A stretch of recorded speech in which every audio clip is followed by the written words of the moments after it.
아멘. 누가복음 3장 7절에서 14절 말씀입니다. 누가복음 3장 7절에서 14절 말씀, 오늘 우리에게 주신 하나님의 말씀, 누가복음 3장 7절에서 14절 말씀, 우리 함께 한 목소리로 받들어 읽겠습니다.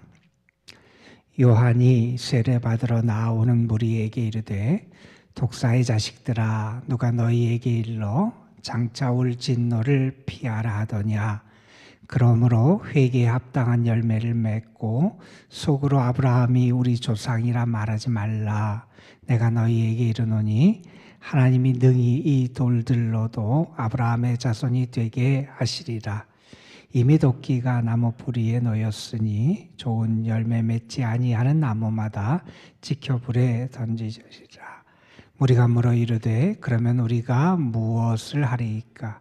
대답하여 이르되, 옷 두 벌 있는 자는 옷 없는 자에게 나눠줄 것이요 먹을 것이 있는 자도 그렇게 할 것이라 하고, 세리들도 세례를 받고자 하여 와서 이르되, 선생이여 우리는 무엇을 하리이까 하매 이르되, 부과된 것 외에는 거두지 말라 하고, 군인들도 물어 이르되 우리는 무엇을 하리이까 하매 이르되, 사람에게서 강탈하지 말며 거짓으로 고발하지 말고 받는 금료를 족한 줄로 알라 하니라.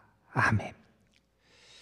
존 버년의 철로 역정에 보면 이 기독자 순례자가 해석자의 집에 들어가는 장면이 나와요.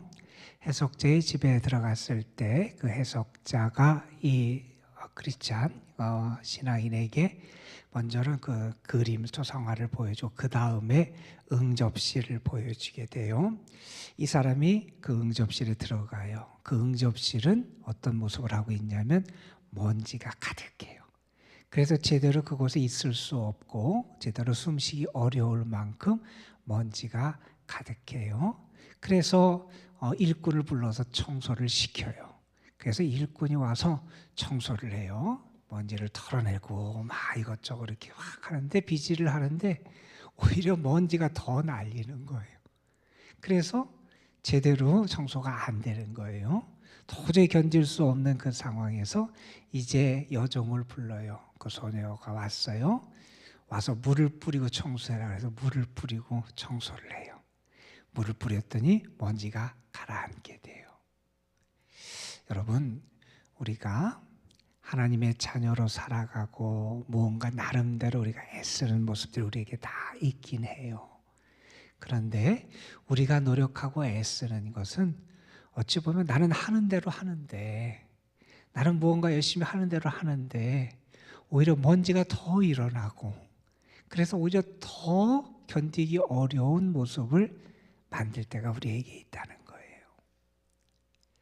정말 중요한 것은 물을 뿌리고 먼지를 가라앉히고 그 다음에 청소를 해야 거기 있는 것들이 깨끗하게 바뀌게 된다는 거예요.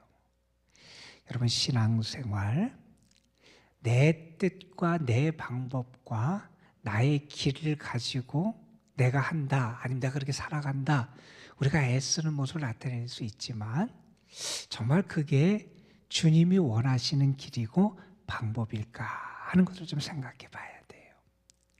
유대인들 나름대로 확신을 가지고 있던 사람들이에요. 우리는 아브라함의 자손이에요. 하나님의 약속을 받은 사람이에요. 축복을 받은 사람이에요. 우리는 선택받은 선민이에요. 우리에겐 약속이 있고 율법이 있고 하나님의 그런 선택의 축복이 우리에게 있다. 그런 긍지와 자부심을 가지고 살아가던 사람이에요. 그런 것이 없는 사람보다 그런 긍지와 자부심 있는 게 얼마나 중요해요. 이 땅에서 하나님이 택하신 하나님의 사람, 선민으로 살아간다. 나름대로의 확신, 나름대로의 모습, 나름대로의 어떤 열심, 그런 것을 붙잡고 살아갔어요. 그런데 하나님이 보시기에 그것이 그들에게 온전한 모습이 아니었다는 거예요. 하나님이 보시기에는 그들이 열심히 막 청소를 해요. 빗질은 열심히 해요. 무언가를 하는 것 같아요. 그런데 그거 갖고 되는 게 아닌데 거기에 만족하고 자기들은 그렇게 산다고, 열심히 살고 뭔가 한다고, 그리고 자기들은 아브라함의 자손이라고 그렇게 생각하고 있다는 거예요. 그것이 아니라 하나님이 원하시는 길이 있고 하나님이 원하시는 모습이 있고 하나님이 원하시는 방법이 있는데 그것을 행하지 않고 있었던 그들의 모습을 우리가 생각해 보게 돼요. 여러분, 어떤 청년이 어머니가 보기에 참 방황하고 너무나 마음이 안타까운 모습을 보여요. 그 자기 아들을 보면서 어머니가 너무 마음이 안 좋고 속이 상한데 그 아들에게 이런 충고 하나를 해줘요. 내가 앞으로 살아가면서 더 이상 나갈 수 없어서 궁지에 몰릴 때는 이렇게 해라. 꼭 내가 이렇게 했으면 좋겠다. 그러면서 그 아들에게 부탁을 해요. 무슨 부탁을 하냐면 내가 더 나갈 수 없고 도저히 뭔가 할 수 없는 그런 순간을 만나면 하나님을 찾아라. 하나님을 찾아라. 하나님을 찾아라. 물론 우리가 어렵고 힘들 때 궁지에 몰릴 때 하나님을 찾아서는 안 되지요. 그러나 그 어긋나는 아들을 보면서 내가 정말 너의 삶에 막다른 골목을 만날 때 정말 하나님을 찾고 하나님께 돌아가기를 원하면서 그런 부탁을 해요. 그 아들이 세상에 나가 살면서 그 삶이 다 망가져요. 자기 혼자 어떻게 할 수 없는 그 순간 그래도 그 어머니의 말씀이 떠올랐어요. 하나님을 찾아야 된다. 여러분, 내가 어느 자리에 있든지 그 순간 내가 무엇을 행해야 될지 정말 하나님이 나에게 원하시는 그것을 발견하는 사람은 그 인생에 소망이 있는 사람이에요. 그 인생이 달라지게 돼요. 여러분, 하나님 우리에게 무엇을 원하십니까? 바울 사도는 성도들에게 이런 말씀을 해요. 항상 기뻐해라. 쉬지 말고 기도해라. 범사에 감사해라. 이것이 하나님의 뜻이다. 너희를 향한 하나님의 뜻. 항상 기뻐하고 쉬지 말고 기도하고 범사에 감사하는 그런 삶을 살아가는 것. 그것이 하나님의 뜻이다 그랬어요. 여러분, 오늘 말씀은 우리가 잘 아는 사람들이 세례 요한 앞으로 나왔을 때 세례 요한이 자기에게 세례를 받기 위해 나온 사람들에게 행한 세례 요한의 유명한 설교의 말씀이에요. 세례 요한 앞에 사람들이 나왔다고 하는 것은 그때 세례 요한이 요단강 그 주변에서 회개의 세례를 선포했어요. 그러니까 회개의 말씀, 그들을 꾸짖고 그들을 잘못됨을 돌이키게 하고 그들에게 하나님의 뜻을 전하는 그러한 회개의 세례를 선포했는데 그 세례 요한에게 나왔다는 것은 그 사람들은 적어도 달라지고자 하는 마음이 있었던 사람이었다는 거예요. 그들은 선한 열망이 있었던 사람이었다는 거예요. 그런데 그들을 향해서 세례 요한은 무슨 얘기를 하냐면 이런 말씀을 해요. 독사의 자식들아. 아주 엄한 그런 이야기를 하면서 그들 꾸짖으면서 시작해요. 누가 너희에게 일러 장차 올 진노를 피하라고 하더냐? 너희는 독사의 자식이고 너희는 장차 올 진노를 피할 수 없다는 거예요. 너희의 그 지금의 모습, 지금의 상태, 지금의 그러한 신앙, 너희에게 오는 진노를 피할 수 없는 게 너희의 모습이다. 그렇게 말하면서 이렇게 얘기합니다. 그러므로 회개에 합당한 열매를 맺어야 된다. 너희가 회개에 합당한 열매를 맺어야 된다. 하나님이 지금 이때 이 순간 너희에게 기대하시는 게 있다는 거예요. 회개에 합당한 열매를 맺어야 된다. 그들의 삶이 하나님이 원하시는 그런 모습을 회복할 수 있어야 된다. 그러면서 이렇게 얘기하지요. 속으로 아니 아브라함이 우리 조상인데 우리가 뭐가 부족해? 우리가 이만하면 됐지. 우리가 뭔가 잘못됐어. 우리가 뭔가 부족해 하는 그 사람들을 향해서 말해. 너희가 속으로 아브라함의 조상이니까 너희가 안전하다고 생각하지 말라는 거예요. 내가 너희에게 이르노니 하나님이 능히 이 돌로도 아브라함의 자손이 되게 하실 수 있다. 그러면서 말씀합니다. 이미 도끼가 나무에 놓여 있다는 거예요. 곧 도끼가 내려쳐지면 그 나무는 이제 지하여지고 쓰러지고 뽑히고 꺾일 수밖에 없는 게 그 상황이라는 거예요. 지금 회개에 합당한 열매를 맺으라 이렇게 설교를 해요. 그 설교에 사람들이 질문을 하게 됩니다. 그러면 우리가 회개에 합당한 열매를 어떻게 맺어야 됩니까? 우리가 지금 뭘 해야 됩니까? 오늘 말씀에 보면 세 부류의 사람들의 질문이 등장을 해요. 첫 번째는 큰 무리들이 질문을 합니다. 그러면 우리가 무엇을 하리까? 이 질문을 합니다. 그때 세례 요한은 그들을 향해서 이런 말씀을 합니다. 너희에게 회개에 합당한 열매는 이건데 그건 뭐냐 하면 나눌 수 있어야 한다는 거예요. 나눠라. 이러면서 이런 말을 합니다. 옷 2벌 있는 자는 없는 자에게 나눠줄 것이고 먹을 것이 있는 자도 그렇게 해라. 나누라는 거죠. 예전에 프랑스에서 있었던 일이라 그래요. 한 번은 유럽 전체가 그 흉년이 들었어요. 특별히 큰 병이 나서 농작물에 특별히 밀이 농사가 잘 안 됐어요. 그래서 흉년이 들고 밀 값이 폭등을 하게 되잖아요. 그때 이 그 프랑스의 귀족이 있었는데 그 귀족의 농장은 그 질병이 피해갔어요. 그러니까 정상적인 수확을 했고 많은 수확을 거두게 됐어요. 많은 밀 곡식을 가지고 있어요. 그때 누군가가 찾아와서 이 사람에게 이렇게 얘기하는 거예요. 지금 밀값이 엄청나게 뛰었습니다. 지금 가서 팔면 엄청난 돈을 벌 수 있습니다. 지금이 적기입니다. 이렇게 그에게 조언을 해줬다는 거예요. 그때 그 귀족이 그 사람을 향해서 이렇게 얘기했답니다. 지금은 밀을 팔 때가 아니라 밀을 나눌 때입니다. 그러면서 자기가 거뒀던 것들을 많은 사람에게 나누어 줬다는 거예요. 여러분, 루터라고 하는 종교개혁자가 회개에 대해 설명하면서 회개는 3단계가 있다 이런 얘기를 했어요. 3단계의 회개가 있다 이러면서 먼저는 이런 얘기를 합니다. 우리가 회개를 할 때 어떻게 해야 머리에 회개를 해야 된다는 거예요. 내가 인지하고 알고 인정하고 고백하고 죄를 미워하고 어제 말씀드렸던 그런 머리의 회개가 우리에게 있어야 된다는 거예요. 그 다음에 2번째 단계는 뭐냐면 가슴의 회개의 단계가 있어야 된다는 거예요. 내가 그 감정적으로 그것을 내가 뉘우치고 내가 그것을 내가 정말 미워하고 내 삶이 변화되기를 바라는 간절한 그 마음의 열망과 그 마음 중심에서의 그러한 회개의 모습이 우리에게 있어야 된다는 거예요. 그래서 머리의 회개의 단계, 마음의 회개의 단계가 필요하다는 거예요. 그리고 3번째 그분이 무슨 얘기를 했냐면 지갑의 회개의 단계가 3번째 단계다 그랬어요. 알아요. 가슴도 때려도 뜨거워져요. 그런데 결국 우리가 내 지갑을 열고 나누고 사랑하고 하는데 너무 거기에 인색하기도 하고요. 그것에 걸려서 못하는 경우들이 많이 있다는 거예요. 오늘 말씀에서 말합니다. 2벌 있는 자, 없는 자에게 나눠라. 먹을 것이 있는 자, 먹을 것이 없는 자에게 나누라는 거예요. 하나님이 기뻐하시는 삶의 모습이 뭐냐? 내게 하나님의 은혜를 주신 것, 너의 삶의 시간이 있는 것, 그걸 가지고 나누라는. 물론 하나님 우리에게 나누라고 하는 것은 물질만이 아닐 거예요. 나의 시간도 나눌 수 있어요. 나의 재능도 나눌 수 있어요. 내가 가진 어떤 탤런트 것을 나눌 수도 있어요.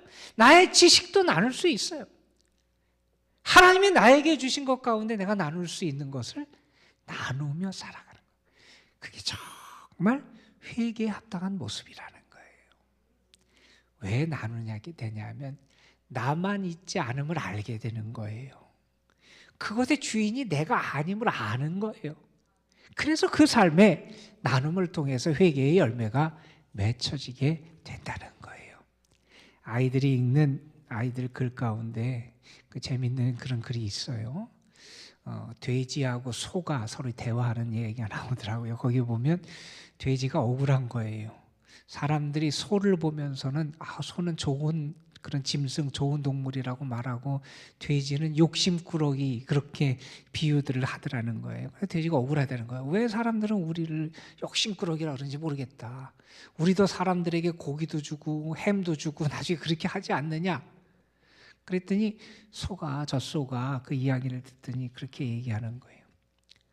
너는 죽어야 햄과 고기를 주지만 우리는 살아있을 때도 사람들에게 우유, 버터 같은 걸 주지 않느냐. 살아있을 때 너는 너만 위해 살지 않느냐. 먹을 걸 더 달라 그러고 너만 위해 살아가는 게 너의 모습 아니냐.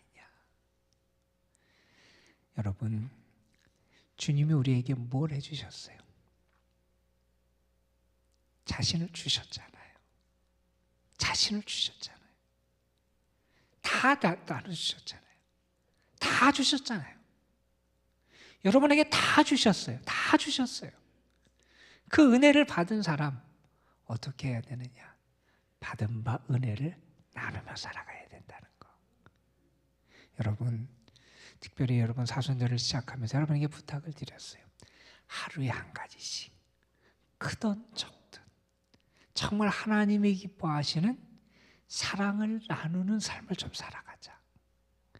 그게 비용이 얼마가 들어가건 아니면 뭐 아주 작은 돈이 들어가건 아니면 작은 찰나에 아주 순간적으로 할 수 있는 일이든 그렇지 않든 우리가 이 사순절을 보내면서는 하루에 한 가지씩 정말 하나님이 원하시는 그 사랑을 나누는 삶을 살아가는 것. 그것이 우리의 신앙인의 바른 모습이다 하는 거죠. 두 번째로 세리들이 와서 물어요. 세리들이 와서 그러면 우리는 뭘 해야 됩니까? 물어요. 그랬더니 세례 요한이 13절에 이렇게 대답합니다. 부가된 것 외에는 더 거두지 말아라. 그러니까 정직해야 된다는 거예요. 부정직하고 불공정하게 하지 말라는 거예요. 여러분, 세리한테 이렇게 얘기하지 않았어요. 너 세리일 때려쳐라. 사임해라. 사표 써라. 이렇게 얘기하지 않았다는 거예요. 그 세리에게 무엇을 말씀하냐? 정직해야 된다는 거예요. 내가 더 걷어서 부정직하게 더 많은 것을 착복하고 더 많이 걷어서 너 자신을 위해서 그렇게 하지 말고 너에게 부과된 것 그것을 정직하게 받으라는 거예요. 여러분, 우리가 구약 성경을 봐도 하나님께서 이스라엘 사회가 건강한 사회가 되기 위해서 계속해서 여러 번 당부하신 말씀이 하나 나와요. 그게 뭐냐면 이런 거예요. 상인들의 저울이 공정해야 된다는 거예요. 상인들의 저울이 정직해야 된다는 거예요. 우리가 볼 때 그게 별거 아닌 것처럼 보일지 모르지만 그것이 잘못되면 이스라엘 사회 전체가 흔들릴 수 있다는 거예요. 하나님 앞에 정직한 것, 내 보잘것없는 권력을 남용해서 너가 더 많은 것을 거둘 수 있는 것처럼 그렇게 꾸미고 그래서 그것을 거둬들고 그러지 말라는 거예요. 정직하라. 그리고 14절에 보면 군인들이 와서 묻습니다. 그러면 우리는 무엇을 해야 됩니까? 그럴 때 말하죠. 너는 사람들에게서 강탈하지 말아라. 사람들의 것을 그 폭력을 써서 빼앗지 말라는 거예요. 거짓으로 고발하지 말라는 거예요. 받은 급료를 족한 줄로 알라는 거예요. 여러분은 어떻습니까? 여러분은 족한 줄 알고 감사하며 여러분의 삶을 살아가십니까? 여러분, 이 세 사람들이 세 부류가 나와서 어떤 질문을 했는지 한번 잘 보세요. 공통적인 질문은 이겁니다. 우리가 무엇을 하리까? 회개에 합당한 열매를 맺으라 라고 하는 세례 요한의 설교를 듣고 그들이 질문해요. 우리가 무엇을 해야 됩니까? 여러분, 오늘 하나님 앞에 한번 물어보세요. 하나님, 제가 무엇을 해야 됩니까? 말씀하시면 제가 행하겠습니다. 말씀하시면 제가 순종하겠습니다. 말씀하시면 제가 따르겠습니다. 어느 분이 오늘날의 신앙인들을 향해서 그런 이야기를 했어요. 오늘날의 신앙인들의 모습을 보면 내가 할 일은 하나도 없고 하나님이 하실 일만 많다는 거예요. 내가 할 일은 없어요. 다 하나님이 하실 거야. 하나님이 하실 것만 다 그냥 나열하고 그것만 생각한다는 거예요. 내가 무엇을 행해야 될지, 하나님이 지금 나에게 무슨 말씀을 하시는지, 하나님이 나에게 무엇을 행하기를 원하시는지, 내가 맺어야 될 회개에 합당한 열매가 무엇인지 살펴봐야 된다는 거예요. 여러분, 여러분의 모습 속에 하나님이 기뻐하시는 회개에 합당한 열매들, 하나님의 영광을 드러낼 수 있는 역사들, 그러한 일들이 충만하게 맺어지고 이루어지기를 주님의 이름으로 축원합니다. 여러분, 오늘 여러분 그렇게 기도했으면 좋겠습니다. 하나님, 제가 무엇을 행하기를 하나님 원하십니까? 하나님 앞에 꼭 기도하시고 하나님의 말씀 응답을 듣고 나가 순종해서 하나님의 영광을 드러내는 여러분 되시기를 주님의 이름으로 축원합니다. 기도하시겠습니다. 아버지 하나님, 사순절 새벽 기도회를 드리는 과정에 우리가 또한 3월 1일 첫날을 맞이해서 월삭 새벽 기도회로 하나님 앞에 함께 모여 예배하고 기도하고 하나님의 말씀을 듣고 하나님 앞에 서는 거룩한 은혜의 시간을 갖게 하심 감사합니다. 세례 요한의 설교를 듣고 그 앞에 모였던 무리들, 회개에 합당한 열매를 맺으라. 그 말씀 앞에서 그들이 무엇을 행해야 될지 물었고 그 말씀을 받았습니다. 나누어져라, 정직하게 살아라, 만족하고 자족하며 살아라. 하나님, 그들에게 주신 그 말씀, 오늘 우리에게는 어떤 하나님의 말씀이 주어질지 하나님의 말씀에 귀를 기울이며 하늘의 음성을 들을 수 있는 저희들 되게 하여 주시고, 또한 하나님의 말씀을 붙잡고 순종하고 행하여 우리의 삶에서 회개에 합당한 열매가 맺어질 수 있도록 인도하여 주옵소서. 아버지 하나님, 다시 한번 기도합니다. 이 3월 한 달 동안 우리의 삶, 우리의 가정, 우리의 자녀손들, 또한 우리의 교회, 이 나라 이 민족 위에 하나님의 은혜가 더 넘쳐나게 하여 주시고, 무엇보다도 하나님이 보호하시고 지키시고 회복시키시고 살피시는 은혜를 더하여 주옵소서. 하나님이 우리의 하나님이 되심을 경험하며 살아가는 저희들 되게 하여 주시고, 무엇보다도 더 주의 사랑을 알고 나누며 전하며 살아갈 수 있는 저희 모두가 되게 하옵소서. 이 시간 하나님 앞에 기도하며 나아가는 이들 긍휼히 여기시고 하늘문을 여시고 응답해 주옵시며, 특별히 연로하신 분들, 병약하고 병중에 있고 병상에 있는 분들, 하나님 저들을 붙잡으시고 도우시고 치유하시는 하나님의 은혜를 허락하여 주옵소서. 주께서 이 시간도 우리의 기도를 도우시고 성령으로 역사해 주실 줄 믿사옵고 우리 구주 예수 그리스도의 이름으로 기도드리옵나이다. 아멘. 언제나 주님 안에 주님과 함께 주님과 사랑하는 이 시간, 주님께 기도할 수 있고 주님께 감사할 수 있고, 아버지 주님 되시옵소서. 아버지 주님께 기도하는 자 되시옵소서. 하나님, 우리의 마음에 깨달음을 주시고 우리의 마음이 하늘의 은혜로 채워지게 하시고 참된 은혜로 채워질 수 있도록 하나님 도와주시기를 간절히 바라고 원합니다. 주님, 저희들을 도와주옵소서. 세상이 아니라 하나님 안에 거하는 저희들 되게 하여 주시고, 아버지 하나님, 내 자신의 방법과 틀의 것이 아니라 하나님이 원하시고 기뻐하시는 회개에 합당한 참된 믿음의 열매, 복음의 열매, 승리의 열매, 구원의 열매를 맺어가며 살아갈 수 있는 저희들이 되게 하여 주시기를 간절히 바라고 원합니다.